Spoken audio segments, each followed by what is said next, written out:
നമ്മൾ ഗലാത്യ ലേഖനം 3-ാം അധ്യായത്തിൽ നിന്ന് കഴിഞ്ഞ ആഴ്ചയിൽ ചിന്തിക്കാൻ ആരംഭിച്ചു.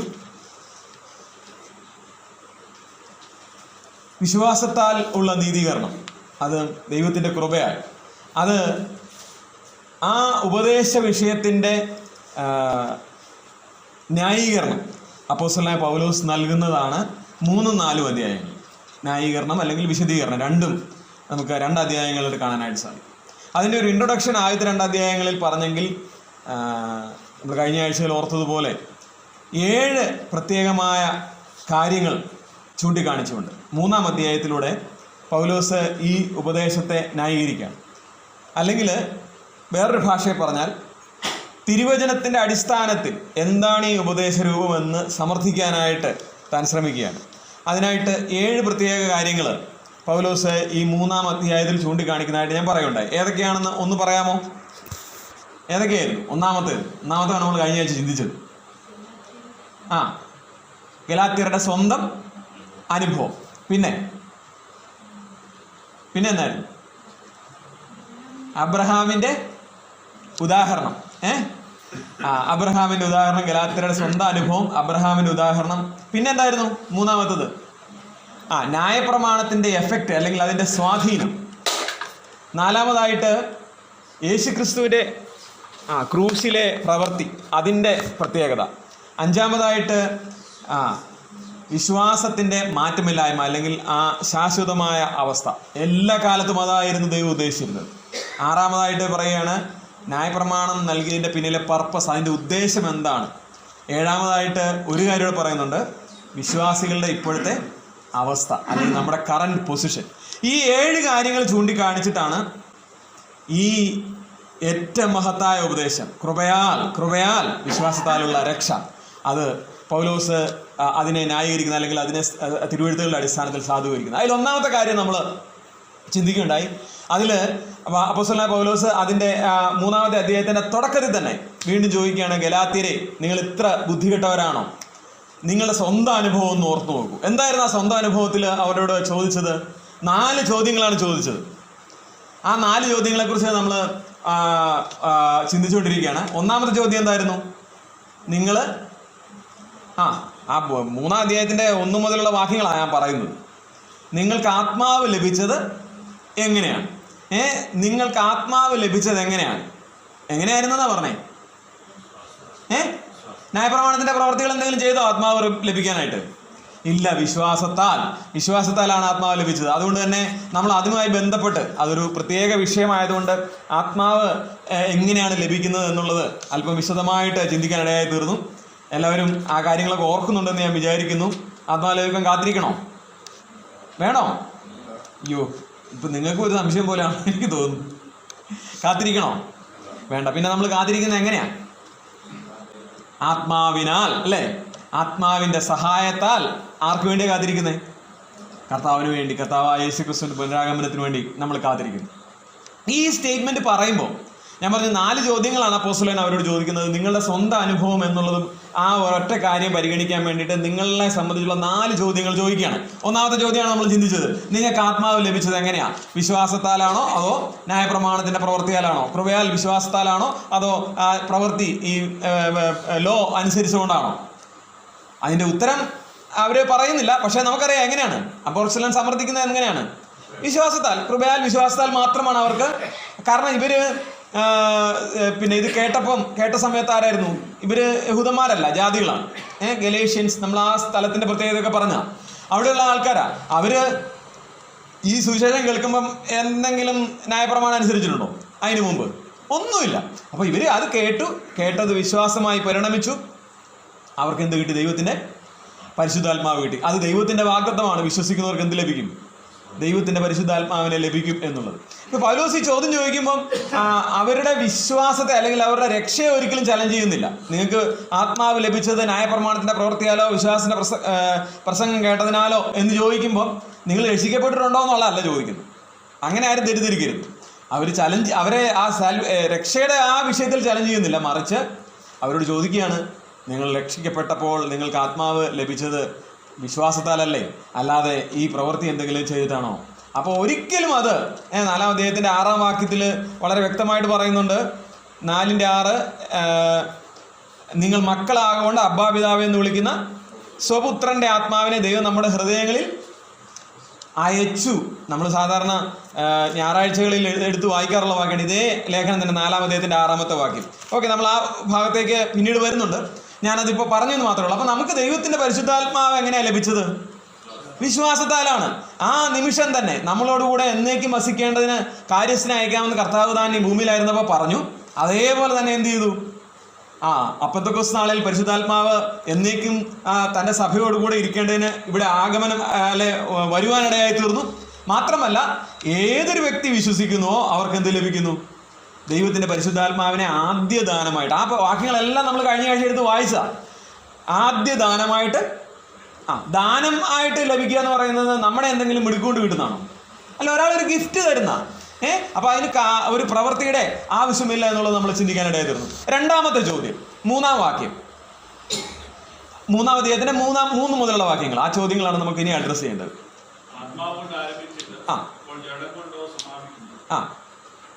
അതാണ് രണ്ടാമത്തെ ചോദ്യം. അതിൻ്റെ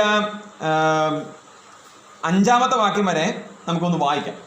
അതാണ് ആ 4 ചോദ്യങ്ങൾ. 3-ാമത്തെ ചോദ്യം,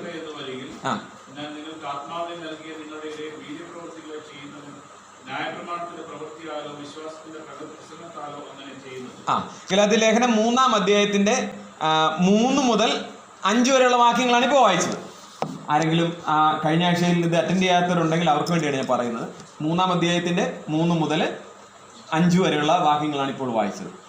3-ാം അധ്യായത്തിൽ ആദ്യത്തെ ഭാഗമായിട്ട് ഞാനിപ്പോൾ പറഞ്ഞതുപോലെ തന്നെ ആ ഗലാത്യരുടെ സ്വന്തം അനുഭവം വെച്ചിട്ട് അപ്പോസ്തലൻ ന്യായീകരിക്കുകയാണ്. എന്തിനെ?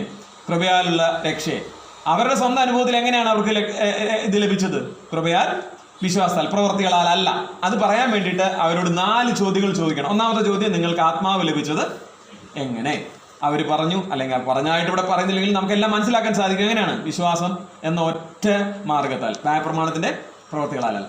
അപ്പോൾ ഇത് യെസ്, അതായത് ഞങ്ങൾക്ക് ലഭിച്ചത് ആത്മാവ് ലഭിച്ചത് വിശ്വാസത്താലാണ് എന്ന് യെസ് എന്ന ഉത്തരം നൽകി എന്നുള്ള ഒരു കൺക്ലൂഷനിൽ അടുത്ത ചോദ്യം ചോദിക്കുകയാണ്, നിങ്ങൾ ഇത്ര ബുദ്ധി കേട്ടവരോ? പിന്നെ അപ്പോസ്തലൻ അങ്ങോട്ട് സഹിക്കാൻ പറ്റുന്നില്ല ഇവരുടെ കാര്യം ഓർത്തിട്ട്. ചിലപ്പോൾ അങ്ങനെയാണല്ലേ നമുക്ക് സാധാരണ നാടൻ ഭാഷയിൽ പറയാറുണ്ട്, ഓർക്കുമ്പോൾ ഇങ്ങനെ ദേഷ്യം വരുവാണെന്ന്. എന്ന് പറഞ്ഞാൽ ഇത് എഴുതിക്കൊണ്ടിരിക്കുമ്പോഴത്തേനും ആ ചിന്ത പിന്നെയും വരിക, ഇവർ ഇത്ര വേഗം വേറൊരു സുവിശേഷത്തിലേക്ക് മറിഞ്ഞല്ലോ എന്ന് ഓർത്തപ്പോൾ നിങ്ങൾ ഇത്ര ബുദ്ധി കേട്ടവരോ? ആ ചോദ്യത്തിൽ ഒരു സങ്കടവും പിന്നെ ആ വിഷമവും ഒക്കെ നമുക്ക് കാണാനായിട്ട് സാധിക്കും.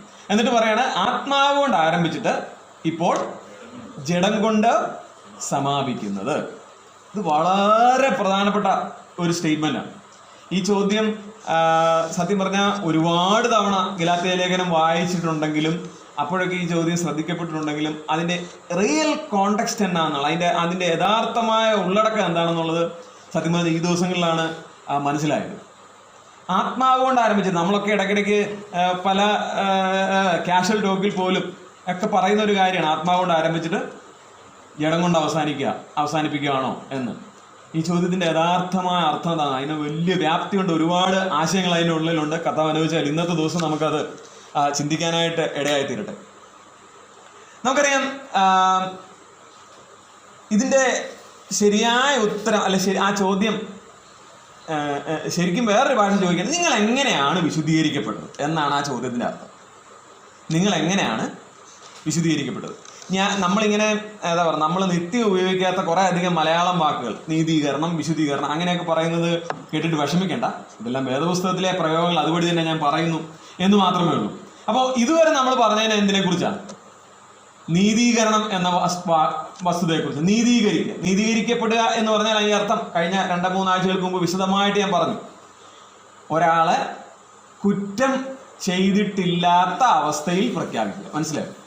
കുറ്റക്കാരനാണ്, ശിക്ഷയൊക്കെ ഉണ്ടായിട്ടുണ്ട്, പക്ഷേ അതെല്ലാം അനുഭവിച്ച് തീർന്ന ശേഷം ഇനി അയാൾക്ക് കടമൊന്നുമില്ല, അല്ലെ ഇനി അയാൾക്ക് ബാധ്യത ഒന്നുമില്ല എന്നൊരു ക്ലിയറൻസ് സർട്ടിഫിക്കറ്റ് നൽകുന്നതിനാണ് ശരിക്കും ഒരു ലളിതമായ ഭാഷ പറഞ്ഞാൽ നീതീകരണം എന്ന് പറയുന്നത്. നമ്മളുടെ ശരിയായ അവസ്ഥയോട് ബന്ധപ്പെട്ട് ന്യായപ്രമാണത്തിന്റെ ആ വ്യവസ്ഥകളൊക്കെ വെച്ച് നോക്കുകയാണെങ്കിൽ നമ്മൾ ചിന്തിച്ചാണ് നമ്മുടെ അവസ്ഥ, അല്ലെ നമ്മുടെ ശിക്ഷ എന്ന് പറഞ്ഞാൽ എന്താണ്? പാപത്തിന്റെ ശിക്ഷ എന്താ? മരണം, അല്ലെങ്കിൽ ദൈവത്തോടുള്ള എന്നേക്കുമായിട്ടുള്ള വേർപാടാണ്. എന്നാൽ ദൈവം അതെന്ത് ചെയ്തു? തൻ്റെ പുത്രന്റെ മേൽ ചുമത്തി നമ്മളിൽ നിന്ന് ആ ശിക്ഷ മാറ്റി എന്നുള്ളതിനോടൊപ്പം ദൈവം ഒരു കാര്യം കൂടെ ചെയ്തു, ലീഗലി അത് കറക്റ്റാക്കി. നമുക്കറിയാം, നമ്മൾ എഫെസ്യ ലേഖനത്തിലൊക്കെ വായിക്കുന്ന തന്നെയാണ്, ദൈവത്തോട് നമുക്ക് എന്ത് ചെയ്ത് വന്നിരിക്കുക? നിരപ്പ് വന്നിരിക്കുക, ഒരു റെക്കൺസിലിയേഷൻ, നിരപ്പ്. ആ കർത്താവിന്റെ ക്രൂശിലെ മരണം ഒരു വലിയ നിരപ്പ് കൊണ്ടുവന്നിരിക്കുക. അവിടെയാണ് ആ ലീഗൽ ക്ലിയറൻസ്, നിയമപരമായ ആ കാര്യം ശരിയായത്. ഇതാണ് നീതീകരിക്കുക, അല്ലെങ്കിൽ നീതീകരണം എന്ന് പറയുന്നത്. നീതീകരണം എന്ന് പറയുന്ന വാക്ക് തന്നെ ഒരു കോടതി വാക്കാണ്. അപ്പൊ നമ്മുടെ ശിക്ഷ കർത്താവ് അനുഭവിച്ചതുകൊണ്ട് പിതാവായ ദൈവം നമ്മളെ എന്ത് ചെയ്യുന്നു? ആ കർത്താവിൻ്റെ പ്രവൃത്തിയുടെ അടിസ്ഥാനത്തിൽ, അല്ലെങ്കിൽ ക്രൂശിലെ യാഗത്തിന്റെ അടിസ്ഥാനത്തിൽ നീതീകരിക്കപ്പെട്ടവർ എന്ന് പ്രഖ്യാപിക്കുന്നു. ഇത് എപ്പോൾ സംഭവിച്ചതാണ്? വിശ്വസിച്ച മാത്രയിൽ നമ്മുടെ ജീവിതത്തിൽ സംഭവിക്കുന്നതാണ്. അതാണ് നമ്മൾ ന്യായപ്രമാണത്തിന് മരിച്ചു എന്ന് പറയുന്നത്, അല്ലേ? ഇതെല്ലാം നമ്മൾ കഴിഞ്ഞ ആഴ്ചകളിൽ ഓർത്തതാണ്, അല്ലെങ്കിൽ പറഞ്ഞതാണ്. ഇവിടെ അടുത്തൊരു വാക്ക് വന്നിരിക്കുകയാണ്. എന്താണ്? സാങ്ക്ടിഫിക്കേഷൻ, അല്ലെങ്കിൽ വിശുദ്ധീകരണം, അല്ലെ ശുദ്ധീകരണം. ഇതിന്റെ അടുത്ത പടിയാണ്. സത്യത്തിൽ ആത്മാവ് കൊണ്ട് ആരംഭിച്ചിട്ട് ജഡം കൊണ്ട് അവസാനിക്കുന്നു എന്ന ചോദ്യത്തിന്റെ അതിന്റെ വേറൊരു ലാംഗ്വേജ് ഇതാണ്: നിങ്ങൾ വിശുദ്ധീകരിക്കപ്പെടുന്നത് എങ്ങനെയാണ്? ഇപ്പൊ ചോദ്യം അപ്പോസ്തലൻ ഇങ്ങനെ ആണ് ഉദ്ദേശിക്കുന്നത്. അതായത് നമ്മൾ അവരോട് ചോദിക്കണം, നിങ്ങൾ ഇത്ര വിഡ്ഢികളാണോ? ഈ നിങ്ങളെ എങ്ങനെ രക്ഷിക്കപ്പെട്ടത് എങ്ങനെയാണ്, അല്ലെങ്കിൽ നീതീകരിക്കപ്പെട്ടത് എങ്ങനെയാണ്? മുമ്പത്തെ ആദ്യത്തെ ചോദ്യത്തിന്റെ ഉത്തരം എങ്ങനെയാണ്? വിശ്വാസത്തിന്റെ വ്യവസ്ഥ ഒന്നുകൊണ്ട് മാത്രം, അല്ലാതെ ഒരു പ്രവൃത്തി കൊണ്ടുമല്ല. അങ്ങനെയാണെങ്കിൽ പിന്നെ നമുക്കറിയാം, ഒരു കോമൺ ലോജിക്കിൽ അടുത്ത പടിയായ ആ വിശ്വാസത്തിന്റെ പൂർത്തീകരണം, സ്പിരിച്വൽ ബിഗിനിങ് ആണ്, അല്ലെ ആ ജനനമാണ് എന്ത്? നീതീകരണം എന്ന് പറയുന്നത്. സ്പിരിച്വൽ മച്യൂരിറ്റിയിലേക്കുള്ള യാത്ര, അല്ലെ ആ സ്പിരിച്വൽ മച്യൂരിറ്റിയെ നമുക്ക് സൂചിപ്പിക്കാനായിട്ട് ഏത് വാക്ക് ഉപയോഗിക്കാം? ഈ സാങ്ക്ടിഫിക്കേഷൻ, അല്ലെങ്കിൽ ശുദ്ധീകരണം, അല്ലെ വിശുദ്ധീകരണം എന്ന വാക്ക് ഉപയോഗിക്കാം. അപ്പൊ ഒരു തുടക്കം ഒരു വ്യവസ്ഥ കൊണ്ടും, പിന്നെ അതിന്റെ മുന്നോട്ടുള്ള പോക്ക് വേറൊരു വ്യവസ്ഥ കൊണ്ടും, അങ്ങനെ ഒരിക്കലും ഒരു പ്രമാണത്തിനും നിൽക്കാനായിട്ട് പറ്റത്തില്ല. അപ്പൊ ആത്മാവ് കൊണ്ട് ആരംഭിച്ചാൽ പിന്നെ എവിടം വരെ പോകണം? അതുകൊണ്ട് തന്നെ എൻഡ് വരെ എന്തുകൊണ്ട് തന്നെ പോകണം? ആത്മാവിന്റെ ആ പ്രമാണം തന്നെ. ഇവിടെ ആത്മാവിന്റെ പ്രമാണം എന്ന് ഉദ്ദേശിക്കുന്നത് എന്താണ്?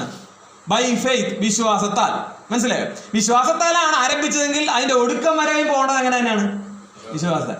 അതല്ല, പ്രവൃത്തിയാലാണ് ആരംഭിച്ചതെങ്കിലോ അതും തുടർമാനമായിട്ട് അതിന്റെ ബാക്കിയായിട്ട് തന്നെ പോകേണ്ടതായിട്ട് വരും. അപ്പൊ വിശ്വാസത്തിൽ ആരംഭിച്ചിട്ട് നമ്മൾ പകുതി വഴി നല്ല രീതിയിൽ വന്നിട്ട് അത് കഴിഞ്ഞിട്ട് വേറെ റൂട്ട് പിടിക്കുക, അത് ഈ കാര്യത്തിൽ ഒരു കാരണവശാലും പ്രായോഗികമല്ല.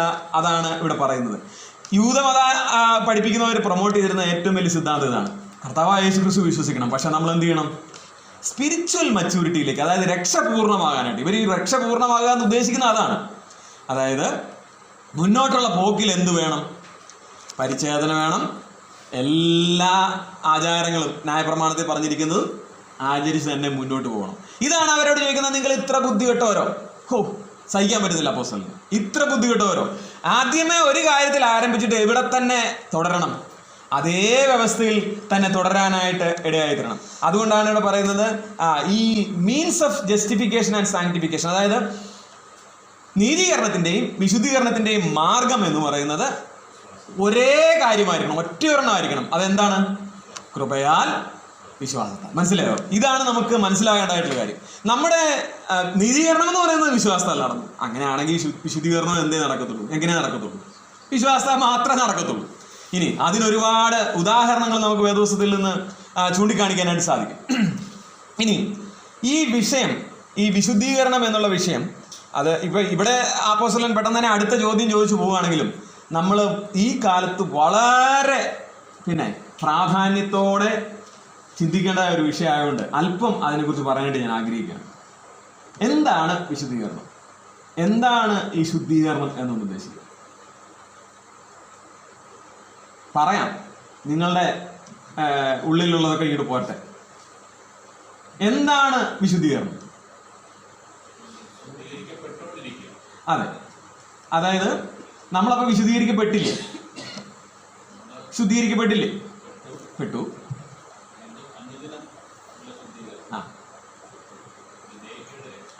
കറക്റ്റ്. അതാണ് അതിൻ്റെ കാര്യം. നമുക്കറിയാം, രക്ഷ എന്ന് പറയുന്നത് നമ്മുടെ രക്ഷിക്കപ്പെടുന്ന ആ നാളിൽ നമ്മൾ കർത്താവിനെ ഏറ്റുപറയുന്ന, ഹൃദയത്തിൽ വിശ്വസിച്ച് വായ കൊണ്ട് ഏറ്റുപറയുന്ന നാളിൽ സംഭവിക്കുന്ന രക്ഷ എന്ന് പറയുന്നത് അത് നമ്മുടെ രക്ഷ തന്നെയാണ്. പക്ഷെ നമ്മളിലെ ഏത് ഭാഗത്തിന്റെ രക്ഷയാണ്? നമുക്കറിയാം മനുഷ്യൻ എന്ന് പറയുന്നത് ദേഹം, ദേഹി, ആത്മാവ്, ഈ 3 കാര്യങ്ങൾ കൂടി ചേർന്നാണ്. അതിലെ ആത്മാവിന്റെ രക്ഷയാണ് എന്ത് നടന്നത്? നമ്മൾ രക്ഷിക്കപ്പെട്ട ആ ദിവസം നടന്നത്. നമ്മുടെ ആത്മാവ് പാപത്തിൽ മരിച്ച അവസ്ഥയിലായിരുന്നു. അതിന് കർത്താവായ യേശുക്രിസ്തുവിന്റെ ക്രൂശിലെ യാഗം, അത് എൻ്റെ പേർക്കാണ്, എൻ്റെ ശിക്ഷയാണ് അനുഭവിച്ചത്. ഞാൻ അതുകൊണ്ട് ഇനി ആ ശിക്ഷ അനുഭവിക്കേണ്ട ആവശ്യമില്ല. അത് ഞാൻ വിശ്വസിക്കുന്നു, അതിൽ ആശ്രയിക്കുന്നു. ഇത് നമ്മൾ സമ്മതിക്കുകയാണ്, ഒരു ഉടമ്പടി ചെയ്യുകയാണ്. എന്താണ്? ഇനി മുതൽ ഞാൻ പാപത്തെ വിട്ടിട്ട് കർത്താവിനെ എൻ്റെ യജമാനായി, എൻ്റെ കർത്താവായി സ്വീകരിക്കുന്നു. അത് ഞാൻ ഹൃദയത്തിൽ ആ കാര്യം ഏറ്റെടുക്കുന്നു, വിശ്വസിക്കുന്നു. അത് എന്ത് ചെയ്യുന്നു? കർത്താവെന്ന് വായുകൊണ്ട് പ്രസ്താവിക്കുന്നു. ഞാൻ ഇതിൻ്റെ ആ സയൻസ് കഴിഞ്ഞ ദിവസം ഇങ്ങനെ പറയുകയുണ്ടായി, സ്റ്റെപ്പ് ബൈ സ്റ്റെപ്പായിട്ട് പറയണമെന്ന് പറഞ്ഞ് എപ്പിസോഡിൽ അത് ഓർപ്പിക്കുകയും ചെയ്തതാണ്. ഇപ്പം ഞാൻ പറഞ്ഞത്, അപ്പം ആ ഇൻസ്റ്റൻറ്റിൽ, ആ നിമിഷത്തിൽ ഒരു കാര്യം സംഭവിക്കുകയാണ്, അല്ലേ? ചെറിയാൻ സാറ് പാടിയതുപോലെ അരക്ഷണത്തിൽ, അതെന്തൊരു ക്ഷണമാണ്! ആ അത്രയും പെട്ടെന്നൊരു കാര്യം സംഭവിക്കുകയാണ്. നമ്മുടെ ആത്മാവ് ജീവൻ പ്രാപിക്കുകയാണ്. മനസ്സിലായോ? നമ്മുടെ ആത്മാവ് രക്ഷിക്കപ്പെടുകയാണ്. ഇത് ആത്മാവിന്റെ രക്ഷയാണ്. പക്ഷെ വേറെ 2 പേരൂടെ ഉണ്ട് കൂട്ടത്തിൽ. ആരാണ്? ദേഹിയും ശരീരവും. നമ്മുടെ ഈ കാണുന്ന ഫിസിക്കൽ ബോഡിയും ദേഹി അഥവാ പ്രാണൻ. അപ്പൊ ഈ പ്രാണൻ അപ്പൊ രക്ഷിക്കപ്പെട്ടിട്ടില്ല, അല്ലെങ്കിൽ അതിന്റെ രക്ഷ ആയിട്ടില്ല. ഈ പ്രാണൻ എന്ന് പറയുന്നതിന്റെ രക്ഷയാണ് വർത്തമാനകാലത്തിൽ നമ്മളുടെ ദൈനംദിന ജീവിതത്തിൽ നടന്നുകൊണ്ടേയിരിക്കേണ്ടത്, അല്ലെങ്കിൽ ദേഹിയുടെ രക്ഷ. അപ്പം നീതീകരണം എന്ന് പറയുന്നത് എന്തിനാണ്? ആത്മാവിന്. അത് സംഭവിച്ചു കഴിഞ്ഞു. വിശുദ്ധീകരണം എന്ന് പറയുന്നത് ആർക്കാണ്? ദേഹിക്കാണ്. മനസ്സിലായോ? ദേഹി എന്ന് പറഞ്ഞാൽ എന്താണ്? നമ്മുടെ ഇച്ഛ, നമ്മുടെ വികാരം, ഇതെല്ലാം കൂടെ ഉള്ള, എന്നാൽ കാണിക്കാൻ പറ്റത്തില്ലാത്ത ഒരാൾ. മനസ്സിലായോ? അതാണ് ശരീരം, ജഡം എന്ന് പറഞ്ഞാൽ നമുക്ക് കാണിക്കാനായിട്ട് വരും. അപ്പോൾ ഈ പറയുന്ന ദേഹിയുടെ, നമ്മളെ നിയന്ത്രിക്കുന്ന ഈ ദേഹിയുടെ രക്ഷ, അത് ദിനം പ്രതി സംഭവിക്കേണ്ടതാണ്. എപ്പോൾ വരെ ഉണ്ടത്? അവസാനത്തെ ശ്വാസം പോകുന്നത് വരെ, അല്ലെങ്കിൽ കർത്താവായ യേശുക്രിസ്തുവിന്റെ 2ാമത്തെ വരവ് വരെ. അപ്പം മനസ്സിലായി, ഇതിന്റെ വ്യവസ്ഥ അങ്ങനെയാണ്. നമ്മൾ ദേഹിയുടെ രക്ഷ ഏതായാലും 10 വർഷമായി രക്ഷിക്കപ്പെട്ടിട്ട്, ഇപ്പൊ കുറച്ചൊക്കെ രക്ഷിക്കപ്പെട്ട് കാണും, എന്നാൽ പിന്നെ ഇന്നുകൊണ്ട് അവസാനിപ്പിച്ചേക്കാം. അങ്ങനെ ഒരു സംവിധാനം ഇല്ല. മനസ്സിലായോ? ദേഹി രക്ഷ പൂർണ്ണമാകുന്നത്, അല്ലെങ്കിൽ അതിന്റെ അവസാനം എന്ന് പറയുന്നത് നമ്മുടെ മരണം, അവസാന ശ്വാസം വരെയും ഈ കാര്യം, ഈ പുതുക്കം നടന്നുകൊണ്ടേയിരിക്കണം. അപ്പൊ ഈ ദേഹിയുടെ രക്ഷയാണ് ശരിക്കും എന്ത്? വിശുദ്ധീകരണം അല്ലെ ശുദ്ധീകരണം എന്ന് വേദപുസ്തകം, പ്രത്യേകിച്ച് പുതിയ നിയമം പറയുന്ന ഈ കാര്യം. ഇനി 3ാമത്തെ ഒരു പാർട്ടുണ്ട്. അത് നമുക്കിപ്പം ഈ വിഷയത്തോട് ബന്ധപ്പെട്ട് സംസാരിക്കേണ്ട ആവശ്യമില്ല. എങ്കിലും അതിന്റെ പേരാണ് തേജസ്കരണം. അപ്പൊ നീതീകരണം, വിശുദ്ധീകരണം, തേജസ്കരണം. തേജസ്കരണം ആർക്കാണ്? നമ്മുടെ ഈ ശരീരത്തിന്, അല്ലേ? ഇപ്പം ഒരുപാട് പ്രശ്നങ്ങളുള്ള ഷുഗറും പ്രഷറും കൊളസ്ട്രോളും പിന്നെ ഇല്ലാത്തതായ വേണ്ട അതെല്ലാം നമ്മുടെ ശരീരത്തിലുള്ള ഈ ശരീരത്തിന് എന്ത് ചെയ്യുന്നു? ഇതേ അവസ്ഥയിൽ കർത്താവിനെ അതിൻ്റെ അടുത്ത് പോകാനാണ് നമ്മൾ ഇരിക്കുന്നത്? അല്ല, ഒരു വലിയ മാറ്റം ഉണ്ടാകുന്നു. ഈ ക്ഷയമുള്ള, രോഗമുള്ള, ബുദ്ധിമുട്ടുകളുള്ള, പ്രയാസങ്ങളുള്ള ശരീരം മാറിയിട്ട് തേജസ്കരിക്കപ്പെട്ട ശരീരം കർത്താവിനോട് വായിച്ചു.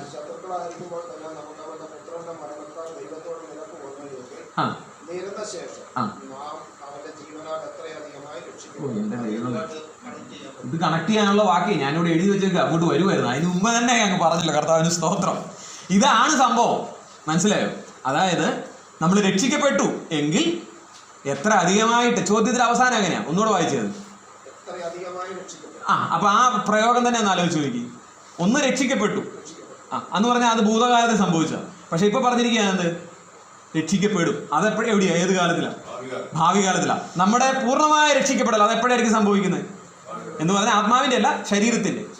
കർത്താവിന്റെ വരവെങ്കിൽ മാത്രം, അല്ലെങ്കിൽ അന്നാണ് നമ്മുടെ രൂപാന്തരപ്പെട്ട ഒരു ശരീരം നമുക്ക് ലഭിക്കുന്നത്. അതിനിടയ്ക്ക് ഒരു കാര്യമുണ്ട്, അവിടെ അത് പറഞ്ഞിട്ടുള്ളതേ ഉള്ളൂ. പക്ഷെ അതിന്റെ ആശയം അണ്ടർസ്റ്റുഡ് ആണ്.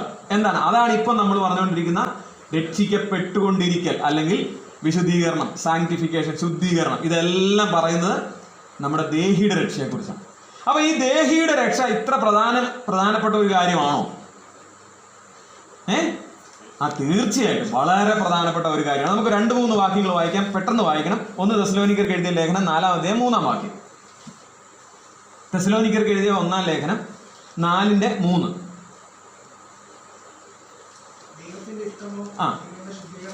ശ്രദ്ധിച്ച്, ദൈവത്തിന്റെ ഇഷ്ടമോ നിങ്ങളുടെ ശുദ്ധീകരണം തന്നെ. മറ്റൊരു വാക്യം വായിക്കാം. എഫെസ്യ ലേഖനം 5:26-27. കല്യാണ പ്രസംഗത്തിനൊക്കെ കേട്ട്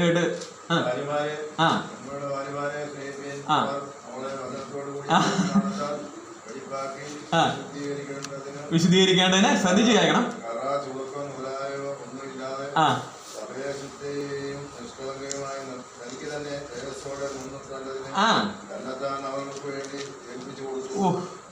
അപ്പൊ ദൈവത്തിന്റെ ഇഷ്ടമാണ് എന്ത്? ശുദ്ധീകരണം. നമ്മൾ ആദ്യം വായിച്ച വാക്യം. അപ്പൊ ഇത് ദൈവത്തിന്റെ ഇഷ്ടമാണ്. രണ്ടാമത് വായിച്ച വാക്യത്തില് നമ്മുടെ കർത്താവ് എന്തിനാ നമ്മളെ രക്ഷിച്ചത് എന്ന് ഒറ്റ വാക്കി ചോദിച്ചാൽ അതിനൊരു വലിയ പ്ലാനുണ്ട്. നമ്മളെ രക്ഷിച്ചത് നമ്മളോടുള്ള സ്നേഹം കൊണ്ടാണ്, നമ്മളോടുള്ള കരുണ കൊണ്ടാണ്, ഇതൊക്കെ നമുക്ക് പറയാം. പക്ഷെ വേറൊരു ലാംഗ്വേജിൽ പറയുകയാണെങ്കിൽ കർത്താവിനൊരു ഭയങ്കര പ്ലാനുണ്ട്. നമ്മളൊക്കെ ജീവിതത്തിൽ ഒത്തിരി കാര്യങ്ങൾ നടപ്പിലാക്കുന്നത് അല്ലെ ചെയ്യുന്നത് പ്രത്യേക പ്ലാനും അല്ലെ പദ്ധതിയൊക്കെ അനുസരിച്ചിട്ടാണ്. എന്ന് പറഞ്ഞ പോലെ യേശു കർത്താവിന് ഇവിടെ ഇരിക്കുന്ന നമ്മളെക്കുറിച്ച് ഓരോരുത്തരെ കുറിച്ചും ലോകത്തിലുള്ള സകല മനുഷ്യരെ കുറിച്ച് ഒരു പ്ലാനുണ്ട്. ആ പ്ലാൻ 2 വാക്യത്തിൽ അല്ലെങ്കിൽ ചുരുക്കി പറഞ്ഞിരിക്കുന്ന വാക്യങ്ങളാണ് ഇപ്പൊ നമ്മൾ വായിച്ചത്. എന്താണ്? അവൻ അവളെ വചനത്തോടുകൂടിയ ജലസ്നാനത്താൽ വെടിപ്പാക്കി വിശുദ്ധീകരിച്ച് കറ ചുളുക്കം മുതലായ ഒന്നുമില്ലാതെ സഭയെ ശുദ്ധവും നിഷ്കളങ്കവുമായി തനിക്ക് തന്നെ തേജസ്സോടെ മുൻനിർത്തേണ്ടതിന് തന്നെത്താൻ അവൾക്ക് വേണ്ടി ഏൽപ്പിച്ചു കൊടുത്തു. ആരുടെ മുമ്പിൽ മുൻനിർത്താനാണ്? പിതാവിന്റെ മുമ്പിൽ. അപ്പൊ കർത്താവായ യേശു ക്രിസ്തുവിന് തൻ്റെ ഈ വലിയ രക്ഷണീയ പ്രവൃത്തി സംബന്ധിച്ചുള്ള ഒരു പ്ലാൻ ചുരുക്കമായി നമ്മൾ സ്കൂളിലൊക്കെ ചോദ്യം ചോദിക്കുമ്പോൾ സംക്ഷിപ്ത രൂപത്തിൽ ഉത്തരം എഴുതുക എന്ന് പറഞ്ഞാൽ അതിൻ്റെ ഒരു ആൻസറാണ് എഫെസ്യ ലേഖനം 5-ാം അധ്യായത്തിന്റെ 26-27 വാക്യങ്ങൾ. ആലോചിക്കണം, ഈ രക്ഷിക്കപ്പെട്ട ആൾക്കാരെന്ന് പറഞ്ഞാൽ അവരെ നമ്മളിപ്പോൾ പറഞ്ഞ പോലെയാണെങ്കിൽ ആ രക്ഷിക്കപ്പെട്ടപ്പോൾ തന്നെ നീതീകരിക്കപ്പെട്ടു, കുറ്റമില്ലാത്തവരായിട്ട് പ്രഖ്യാപിച്ചു, നിരപ്പ് വന്നു. പിന്നെ ഇനി എന്നാ പരിപാടിയാണ് ഉള്ളത്? ഇത് കഴിഞ്ഞാലും കുറെ കറയും ചുളുക്കവും പിന്നെ ഒത്തിരി പ്രശ്നങ്ങൾ അവിടെ ഉണ്ട്. മനസ്സിലായോ? ഉണ്ടാകാനുള്ള സാധ്യതയുണ്ട്. അതാണ് ഇവിടെ പറഞ്ഞിരിക്കുന്നത്. അതിനെയെല്ലാം മാറ്റി എന്ത് ചെയ്യണം? തേജസ്സോടെ തനിക്ക് തന്നെ. ഇത് ആർക്ക് വേണ്ടിയിട്ടാണ്? പിതാവിന്റെ മുന്നിൽ മുൻനിർത്തുന്നത് തനിക്ക് വേണ്ടി തന്നെ, അല്ലെ തനിക്കായിട്ട് ഉള്ളവർ എന്ന് പറഞ്ഞ് പ്രസന്റ് ചെയ്യാനായിട്ടാണ് കർത്താവിന്റെ പ്ലാൻ. ആലോചിച്ച് നോക്കി. ഇവിടെ ഇരിക്കുന്ന ഈ പിന്നെ പലവിധമായ ചിന്തകളിലൂടെ, ഭാരങ്ങളിലൂടെ, പ്രയാസങ്ങളിലൂടെ വലഞ്ഞ് അല്ലെങ്കിൽ ജീവിതത്തിൽ ഒരു സന്തോഷം സമാധാനമില്ല എന്നൊക്കെ പറയുന്ന അതാ രക്ഷിക്കപ്പെട്ട് കഴിഞ്ഞിട്ടും ഒന്നും ശരിയാകുന്നില്ല എങ്ങനെയൊക്കെ പറഞ്ഞ് നമ്മുടെ ഒരുപാട് പ്രാരാബ്ദങ്ങളും പ്രയാസങ്ങളും ഈ വക വിഷയങ്ങളൊക്കെ പെട്ട് ഞെരുങ്ങി വിഷമിച്ച് ഇങ്ങനെ ഇരിക്കുന്ന നമ്മളെക്കുറിച്ച് ഇങ്ങനെയൊന്നും ഇരിക്കാനല്ല കർത്താവ് ഉദ്ദേശിക്കുന്നത്. പിന്നെ എന്താ ഉദ്ദേശിക്കുന്നത്? കറ ചുളുക്കം ഇതൊന്നും ഇല്ലാതെ തേജസ്സോടെ പിതാവിന് മുന്നിൽ പ്രസന്റ് ചെയ്യും. നമുക്കറിയാം ഒരു നല്ല ഒരു വസ്ത്രം, അത് അതിൽ കറയുണ്ടെങ്കിൽ അല്ലെങ്കിൽ ഒരു അഴുക്കുണ്ടെങ്കിൽ എന്ത് ചെയ്യണം? അലക്കണം, അല്ലേ? അലക്കണം. എന്നാൽ ചില പ്രത്യേക കറകൾ അലക്കിയാൽ മാത്രം പോകത്തില്ല. അപ്പോൾ ആദ്യമേ അതിന് പ്രീ ട്രീറ്റ്മെന്റ് എന്ന് പറയും. അതായത് ആദ്യമേ അലക്കുന്നതിന് മുമ്പ് ചിലപ്പം പഴയ കാലത്താണ് ചാണകത്തിലോ കാരത്തിലോ ഒക്കെ ചേർത്ത് മുക്കി വെക്കും. പിന്നെ കുറച്ചുകൂടെ കട്ടി കൂടിയതാണെങ്കിൽ അതിനെ ഒന്ന് തിളപ്പിക്കും. ഇപ്പോഴാണെങ്കിൽ പുതിയ മോഡൽ വാഷിംഗ് മെഷീനിലാണെങ്കിൽ പിന്നെ നല്ല ചൂടുവെള്ളത്തിലൊക്കെ അത് ചെയ്യാനായിട്ട് സാധിക്കും. അപ്പോൾ അങ്ങനെയൊക്കെ ചെയ്യും. ഇനി അതിലൊക്കെ ഭയങ്കര ഗംഭീര കറയുണ്ട്. അതാണെങ്കിൽ ഈ പറഞ്ഞ സാധ്യതകളൊന്നും പോകത്തില്ല. അപ്പോൾ എന്ത് ചെയ്യാന്നറിയോ? അതിന് ബ്ലീച്ച് അല്ലെങ്കിൽ എന്താ പറയുക, ഡ്രൈ ക്ലീനിങ്ങിന് കൊടുക്കണം. അതൊരു കെമിക്കൽ പ്രോസസ്സിങ് ആണ്. ഇതൊക്കെ ചെയ്ത് കഴിയുമ്പോഴാണ് ശരിക്കും എന്താകുന്നത്? ആ തുണി നല്ല വൃത്തിയാകുന്നത്. വൃത്തിയായിട്ട് ഇങ്ങനെ കൈ കിട്ടിയാലും കുറെ ചുളുക്കമൊക്കെ അതൊക്കെ കാണും. അതിനെ പിന്നെ എന്ത് ചെയ്യും? തേക്കുക എന്ന് പറഞ്ഞാൽ വെറുതെ നമ്മളിങ്ങനെ തൂക്കുമല്ലോ. നല്ല ചൂട് അങ്ങോട്ട് ആ ചൂട് അയൺ ബോക്സ് ചൂടാക്കി അതിൽ അപ്ലൈ ചെയ്യുമ്പോഴാണ്, പ്രസ് ചെയ്യുമ്പോഴാണ് അതിൻ്റെ ചുളുക്കെല്ലാം മാറുന്നത്. നമ്മുടെ ജീവിതമായിട്ട് ബന്ധപ്പെട്ടൊന്ന് ആലോചിച്ച് നോക്കുക. ഇങ്ങനെ ഒന്നുമില്ലാതെ ഈ ചുളുക്കവും കറയൊക്കെ മാറ്റിയിട്ട് ഒരു കുറ്റവും പറയാനില്ലാത്ത വിധം പിതാവിൻ്റെ സന്നിധിയിൽ തനിക്ക് വേണ്ടി തന്നെ മുൻനിർത്തുവാനായിട്ടാണ് കർത്താവിൻ്റെ പ്ലാൻ. അപ്പോൾ നമ്മുടെ ശുദ്ധീകരണം എന്ന് പറയുന്നത് ദൈവത്തിൻ്റെ ഇഷ്ടമാണ്, കർത്താവിൻ്റെ പ്ലാനാണ്, കർത്താവിൻ്റെ പദ്ധതിയാണ്. ഒരു വാക്യം കൂടെ വായിക്കാം. 1 പത്രോസ് എഴുതിയ ലേഖനം 1-ാം അധ്യായം 15-ാം വാക്യം.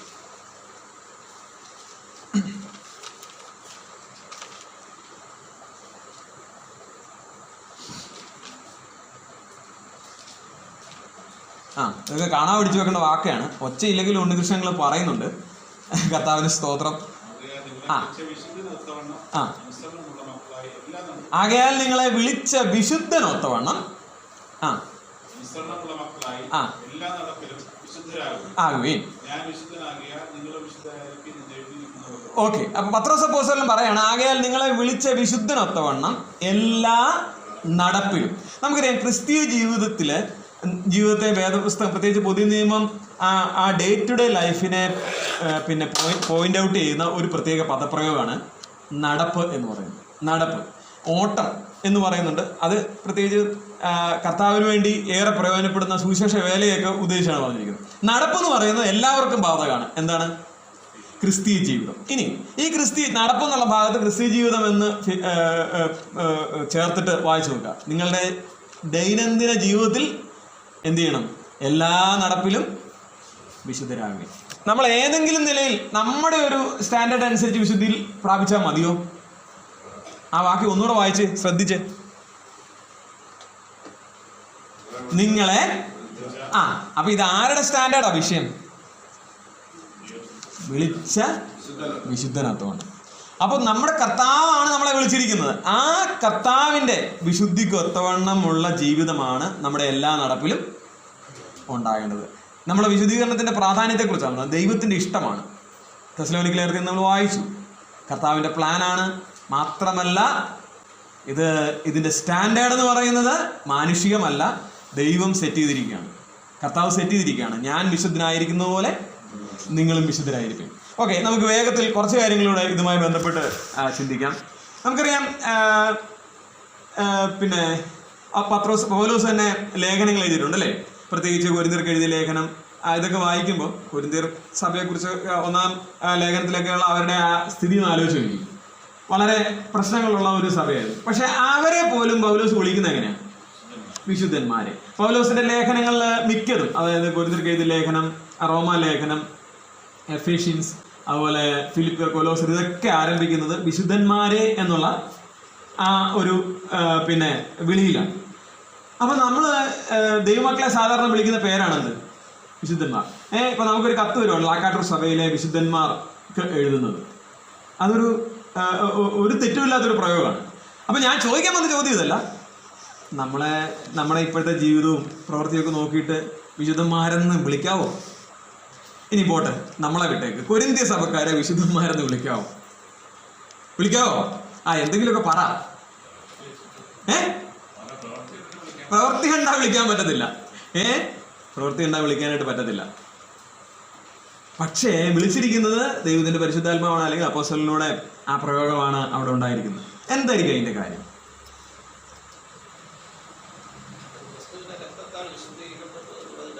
അതെ, അതാണല്ലോ നമ്മൾ അവരെ വിശുദ്ധന്മാരെന്ന് പറയുന്നത്. പക്ഷേ ഇവരുടെ പ്രവൃത്തി കൊണ്ട് അവരെ അങ്ങനെ വിളിക്കാവോ എന്നുള്ളതാണ് ഞാൻ ചോദിക്കുന്നത്. പക്ഷെ എന്നിട്ടും വിളിച്ചിരിക്കുകയാണ്. സ്ഥാനീയമായി. കറക്റ്റ്, ആ വാക്ക് ആണ്. കോംപ്ലിക്കേറ്റ് ചെയ്യേണ്ട ആവശ്യമില്ല. പൊസിഷണലി, അതായത് നമ്മൾ നീതീകരിക്കപ്പെട്ടവരെന്ന കർത്താവ് എന്ത് ചെയ്തു? പിതാവായ ദൈവം എന്ത് ചെയ്തു? വിളിച്ചു, അല്ലെങ്കിൽ പ്രഖ്യാപിച്ചു. നിരപ്പ് വന്നു. നമ്മൾ ലീഗലി ആ പൊസിഷൻ കറക്റ്റാക്കി. യാതൊരു തരത്തിലുള്ള കടവും ബാധ്യതയില്ല എന്ന് പ്രഖ്യാപിച്ചു. ഇതുപോലെ തന്നെ ഇതേ കാലത്ത് തന്നെ അതായത് ഈ കർത്താവായ യേശു ക്രിസ്തുവിന്റെ മരണത്തിന്റെ അടിസ്ഥാനത്തിൽ, ആ യാഗത്തിന്റെ അടിസ്ഥാനത്തിൽ നമ്മളെ നീതീകരിക്കപ്പെട്ടവരായി പ്രഖ്യാപിച്ചിരിക്കുന്ന പോലെ തന്നെ പൊസിഷണലി, സ്ഥാനീയമായിട്ട് വിശദീകരിക്കപ്പെട്ടവരായും തേജസ്കരിക്കപ്പെട്ടവരായിട്ടും പ്രഖ്യാപിച്ചിരിക്കുകയാണ്. സംശയമുണ്ടോ? എടുക്കുക, റോമലേഖനം 8-ാം അധ്യായം 29-30. പെട്ടെന്ന് വായിച്ചു, സമയം ഓടിപ്പോവുകയാണ്.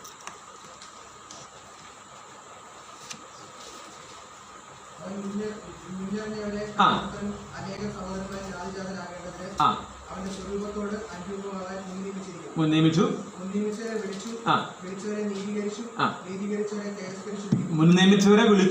നീതീകരിച്ചു, നീതീകരിച്ചവരെ തേജസ്കരിച്ചും ഇരിക്കുന്നു. അപ്പൊ അത് ഭൂതകാലത്തിൽ പറഞ്ഞിരിക്കുകയാണ്. തേജസ്കരിച്ചും ഇരിക്കുന്നു, േക്കും അല്ലെങ്കിൽ ഒരു പക്ഷെങ്കിൽ വിശുദ്ധീകരിച്ചേക്കും. അങ്ങനെയല്ല. എഫെസ്യ ലേഖനത്തിൽ നമുക്കറിയാം, ഇതാണ് ഈ സ്ഥാനീയമായ വിശുദ്ധീകരണം എന്ന് പറയുന്നത്. പൊസിഷണലി നമുക്ക് ആ സാങ്ക്ടിഫിക്കേഷൻ ലഭിച്ചിരിക്കുകയാണ്. എഫെസ്യ ലേഖനത്തിൽ അതിന്റെ 1-ാം അധ്യായത്തിൽ സ്വർഗത്തിലെ സകല ആത്മീയ അനുഗ്രഹങ്ങളാലും ക്രിസ്തുയേശുവിൽ നമ്മെ അനുഗ്രഹിച്ചിരിക്കുന്ന എന്ന പ്രയോഗമുണ്ട്. അതിന്റെ അർത്ഥം നമ്മൾ ശരിക്കും സ്വർഗത്തിലാണ്, അല്ലേ? അപ്പൊ ഞാൻ ചോദിക്കാം, നമ്മൾ ഭൂമിയിലല്ലേ? എന്താ അതിന്റെ ശരിയായ ആശയം എന്നാ? ഒരു ദൈവവേദനെ കുറിച്ച് പറയണ സ്വർഗത്തിലെ സകല ആത്മീയ അല്ലെങ്കിൽ അപേക്ഷയിലുള്ള വിശുദ്ധന്മാരെ കുറിച്ച് പറയണ സ്വർഗത്തിലെ സകല ആത്മീയ അനുഗ്രഹത്താലും ക്രിസ്തുവേശുവിൽ നിങ്ങളെ അനുഗ്രഹിക്കും. കുറച്ച് കഴിയുമ്പോൾ നിങ്ങൾക്ക് അനുഗ്രഹം എല്ലാം കിട്ടും. അങ്ങനെയല്ല, പിന്നെ എന്താണ്? ഓൾറെഡി കിട്ടിക്കഴിഞ്ഞിരിക്കുക എന്നാ പറഞ്ഞത്. അപ്പൊ അതിന്റെ അർത്ഥം എന്താ? അവരിപ്പോഴും ഭൂമിയിലല്ലേ? സ്വർഗത്തിന്റെ അനുഭവം മനസ്സിലായോ? സ്വർഗത്തിന്റെ അനുഭവം, സന്തോഷവും ഈ ഭൂമിയിൽ അവർക്ക് അനുഭവിക്കാനായിട്ട് സാധിക്കുന്നു. മനസ്സിലായി? അതാണ് ഈ പൊസിഷണൽ ആയിട്ടുള്ള അവസ്ഥ എന്ന് പറയുന്നത്, സ്ഥാനീയമായിട്ട്. അപ്പൊ തീർച്ചയായിട്ടും ഈ കാര്യം തന്നെയാണ് ഇവിടെയും ഉദ്ദേശിക്കുന്നത്. മനസ്സിലായോ? സ്ഥാനീയമായിട്ട് നമ്മളെ വിശുദ്ധരായിട്ട് പ്രഖ്യാപിച്ചിരിക്കുകയാണ്. ഒരു വാക്യോടെ വായിക്കാം. കൊരിന്ത്യർക്ക് എഴുതിയ 1-ാം ലേഖനം 6:11. അവിടെ കറക്റ്റായിട്ട് വിശുദ്ധീകരണം എന്നുള്ള പ്രയോഗം തന്നെ.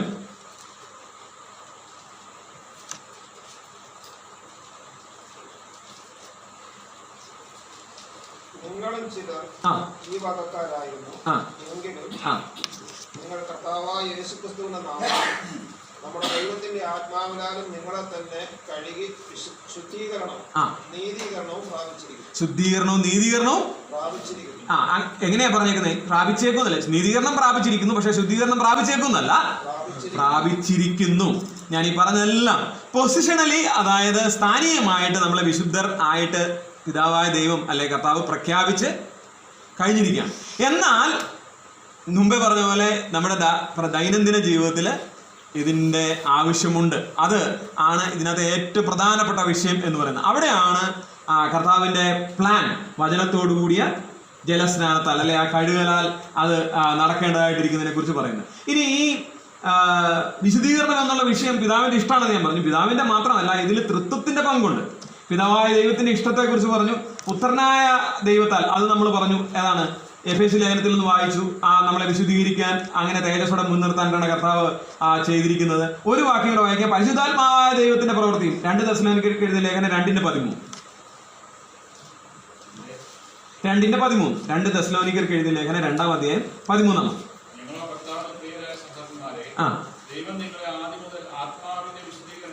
ആത്മാവിന്റെ വിശുദ്ധീകരണത്തിൽ എന്ന് പറഞ്ഞാൽ ആത്മാവിന്റെ സഹായത്താൽ നമുക്ക് വിശുദ്ധീകരിക്കപ്പെടുവാനായിട്ട് സാധിക്കുന്നു. മനസ്സിലായോ?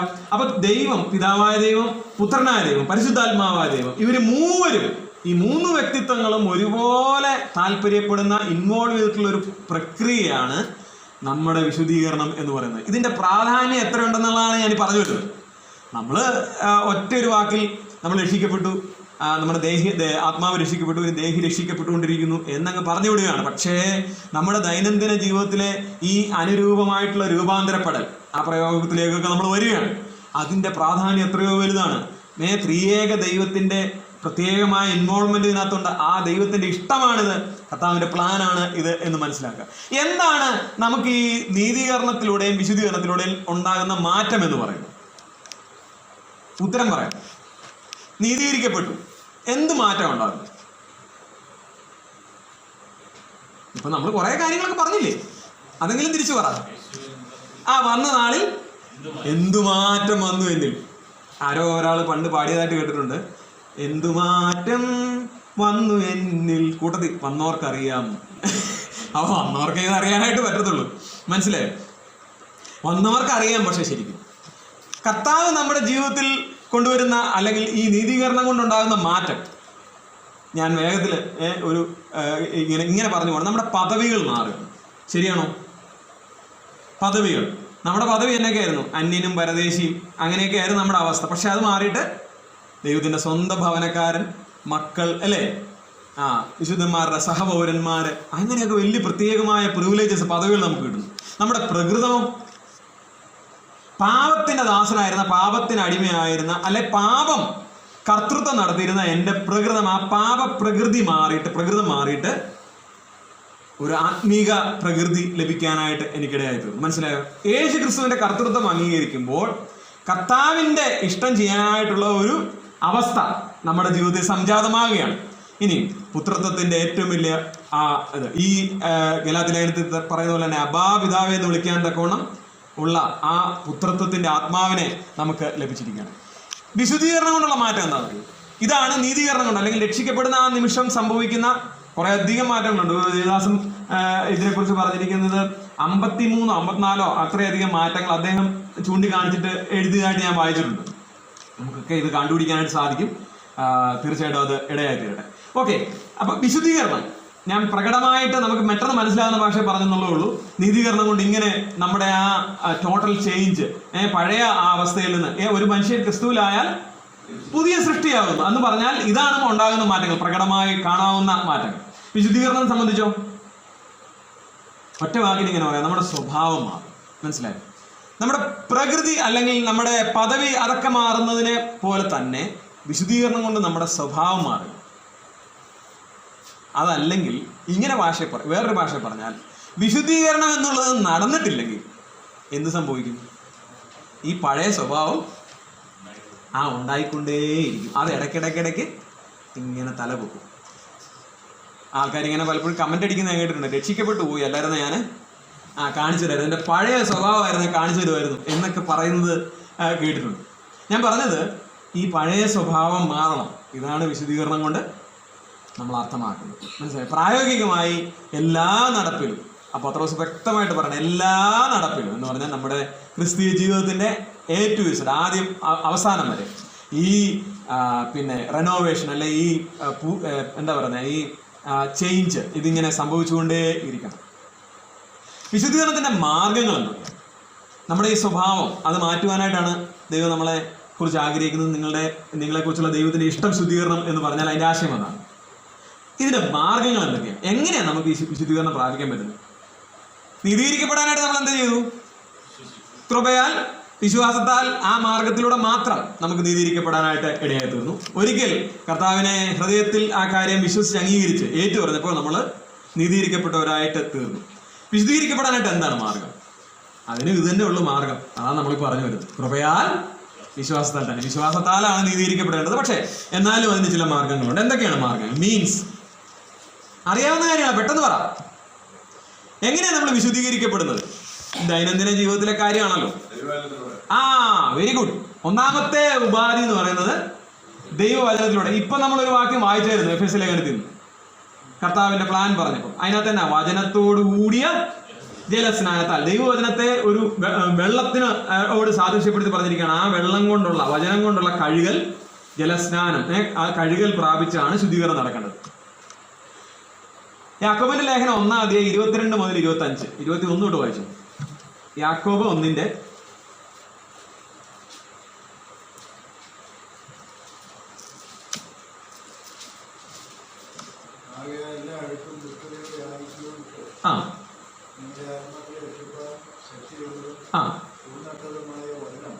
ശ്രദ്ധിച്ചു വായിക്കണം. ആത്മാക്കളെ രക്ഷിപ്പാൻ ശക്തിയുള്ളതും ഉൾനട്ടതുമായ വചനം സൗമ്യതയോടെ കൈക്കൊള്ളുവിൻ. എന്നിട്ട് എന്ത് ചെയ്യണം?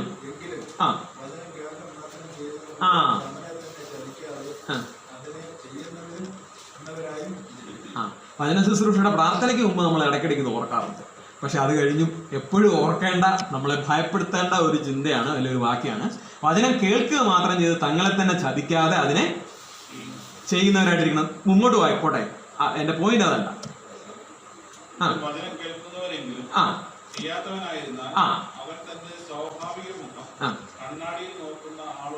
ഒക്കുന്നു.